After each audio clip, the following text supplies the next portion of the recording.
He was extremely funny. He made me laugh almost every time I talked to him.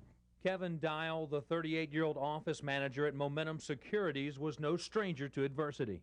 He had been diagnosed with something 2 years ago that they didn't expect him to live, and he always was very faithful in saying, "I'm going to be fine." Joanne and Kevin communicated regularly via the internet, and yesterday morning she received an encouraging message that he had forwarded about priorities. It stated, "I'm spending more time with my family and friends and less time at work." He sent me a lot of emails that had this kind of message attached to it. The message went on to say, "And every morning when I open my eyes, I tell myself that it is special. Every day, every minute, every breath truly is a gift from God."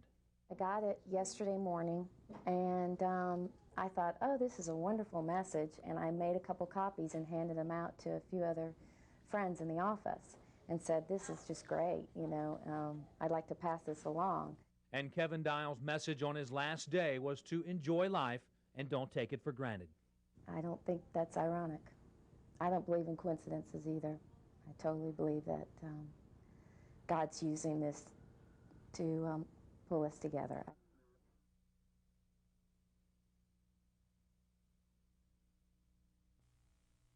I mean, no one deserved this. Nobody deserved for something like this to happen. Something like the horror that has turned Marie Quinn into a widow after 30 years of marriage and 3 children. Her husband, 58-year-old Eddie Quinn, an avid golfer and day trader, was one of 9 people randomly shot to death Thursday when Mark Barton, angry at his financial losses and furious at life, first bludgeoned his entire family to death, then opened fire at 2 different Atlanta brokerages. As the families of his victims walked down Piedmont Road tonight towards the site of the attack, the price they paid was bitterly tangible. This is one of the victim's first grandson. He is 3 weeks old.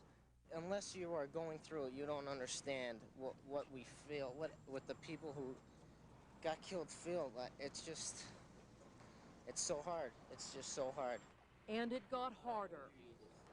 Holy Mary, Mother of God, pray for us sinners, now and at the hour of our death. I have a tough time right now as far as having any animosity, because anyone who does that to their kids, how can, I mean, the person just needed a lot of help in sickness, and my thoughts and prayers are with their family tonight.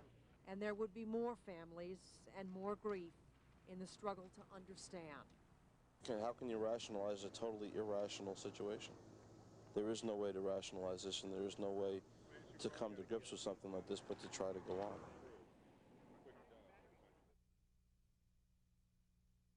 Joe Desert was 60, an Atlanta native. He never married and had little family left.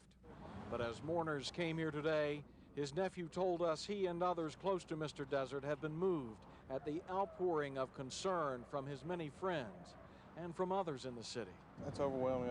It's amazing to me, all of just the people who care and people who want to help.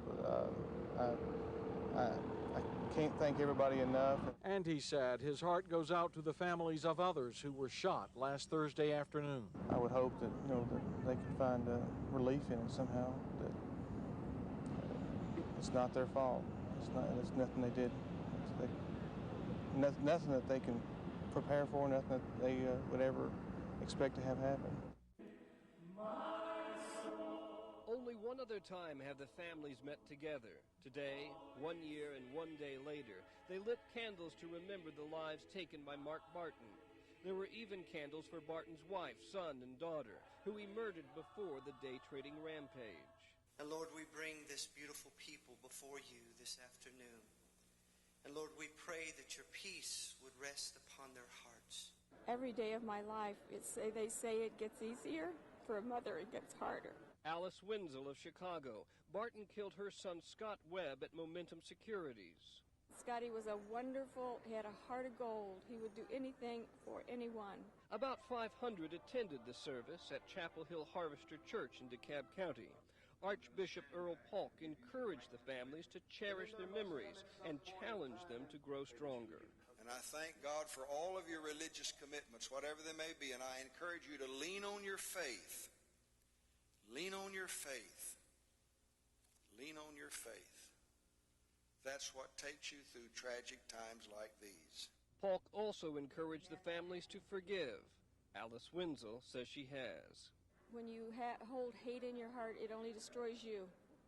And I don't want to destroy Scotty's memory, and I certainly don't want to destroy myself or my daughter or my grandchildren, because we still have wonderful, wonderful memories of Scotty.